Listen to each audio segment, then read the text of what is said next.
දැන් දරුවනේ අපි දැන් අධ්‍යයනය කරන්න යන්නේ චුම්බක ශේෂ්ත්‍රය.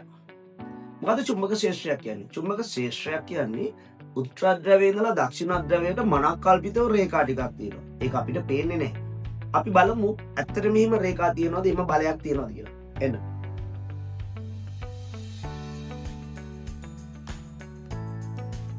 මතක තියාගන්න මම මවන රටාවක් නෙමෙයි මියා.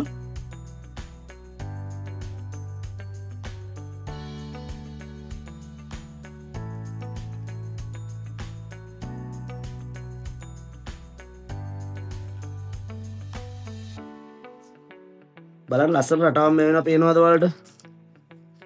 ඔන්න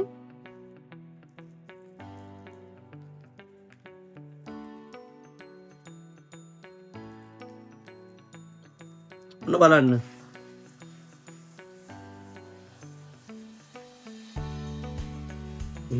එන්න පිටට්ටුවක් දාමු.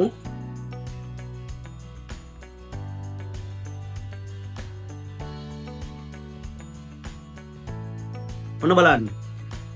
උතුරේ ඉඳලා දකුණට රවුමට මේ බලන්න. මේ පැත්තෙන් ලස්සනට මෙහෙට ඇතුළට එනවා මේ.